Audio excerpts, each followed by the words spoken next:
Hi, it's Kim from the Shamrock Quilt Studio, and today we're working on our Azure project. And remember, this is a collection of blue and white blocks that we're putting together based on the book Bible Quilt Sampler.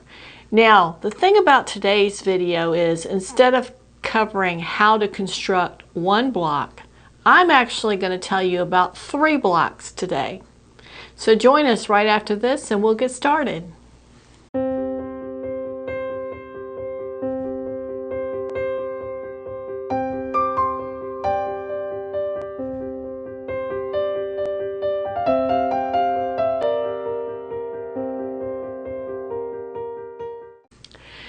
All right, 3 blocks in one show. I know you think that's going to be impossible to do, but I think we can do it because in all honesty, the blocks are already put together.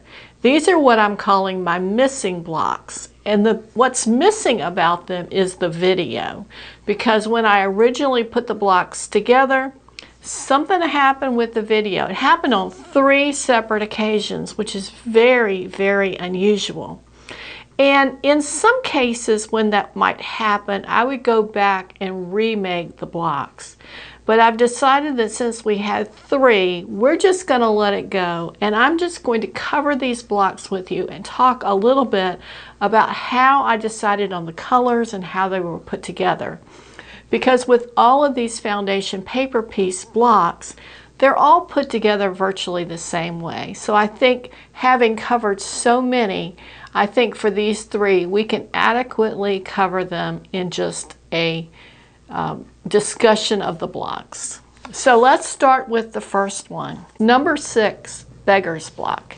And I think you can see that on your screen now. This block was really kind of fun to do, and it was pretty easy to put together because it is 8 little subunits that are exactly the same, joined with a block in the middle that's plain. And when I did this already has some sashing on it, but when I did this, I decided to make that block in the middle white and then make all the others around the same fabrics. So you've got 1 block, 2, 3, 4, 5, 6, 7, and 8, and then the 9th block is the plain one. It went together really easy. It's all straight pieces of fabric, all rectangles, joining up to give you squares that join into rectangles, and then you start sewing them all together. It went together really easy and fast. And I enjoyed doing this block, and I was very disappointed that we didn't have video to go along with it. So this is number 6, beggar's block, and it was a fun one to do. The next one we want to talk about is whirlwind, and I'll put the block number up here in case you're following along with that. And this is whirlwind. We also had problems with this one, and I think we had a focus problem on the camera when we filmed this one. This is a super cute block, and it was really easy to put together. And it does look a bit like a pinwheel when it's structured like this. And one of the things about this one that I'll mention to you, it went together really easily. I've put together the 4 squares independently and then sewed them into pairs and then put those pairs together in a straight seam down the middle. And I thought when I was planning it, looking at how the pieces were constructed, that I was going to get the darker color in the middle and then the medium color on the outside, and talking about how things are backwards. When I actually put it together, the darker pieces came on the outside of the block. And actually I discovered that I liked that even more. So this was a really easy block to put together as well. And even with as much fabric as there in the center, the back side of this, you can see how flat that is and how nicely it came together with that single seam right in the diagonal. So that was a really good block to put together as well.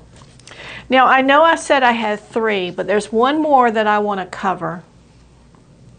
and that is Job's Trouble. And I don't recall just sitting here at this moment whether we refilmed Job's Trouble or not. I think we did, but just in case we didn't, I want to cover that. And here's Job's Trouble. Now, the story behind Job's Trouble was that when I first started thinking about this quilt, I was thinking about doing it as an English paper piecing. And I was trying to work through how it would work. And I finally decided that wasn't going to work. And I was going to have to do another method in putting this together. So I looked at doing the traditional piecing method. And I put Job's Trouble together. And I wasn't happy with the way it looked at all. It looked sloppy. Things didn't come out so they matched properly. And that's when I decided we were going to have to do the foundation paper piecing. And Job's Trouble, just like the story, put me on the path to doing that foundation paper piecing. And then once I started doing that, you can see how nicely this block went together. Again, it's the same techniques that we use through all of the blocks. And my overall tips for doing all of these blocks that we've done, we've got 20 blocks completed that we're going to put together in this project, is take your time, think through how you want the block to look when it's finished. So when you're picking out your fabrics and your colors, and maybe use some colored pencils or crayons or whatever works best for you, to visualize that on the pattern piece. And that's going to, oh, surely I have one here. Nope, I don't. On the printouts that you have for this, you're going to have the picture of the whole block, and then you have the pieces that you construct to put together. Design that on the paper first so that you know what you want it to look like before you start. And then when you start, my biggest tip to you is when you're trying to get that piece of fabric to work for the spot you're working on, don't try to cut it the exact size. Use a bigger piece of fabric than you think you need, and you'll have much less trouble. And then sit it on there and fold it out and make sure it's going to fold out appropriately. And then some of the other things I learned was I used the little marking roller to roll on my seam lines before we got started, and that helped me to fold my pieces of paper back easier, and it did help a little bit in tearing the paper away. So those are some things that might help you if you work on this. I've enjoyed doing all of these. Some were frustrating, some were easy, a little bit of everything along the way. Some of them I love the way they came out, some I wasn't real crazy about, but all in all, it has been fun. Now, what are we doing next?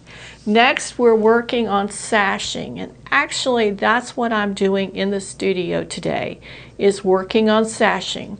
So next time you join us, that will be our topic.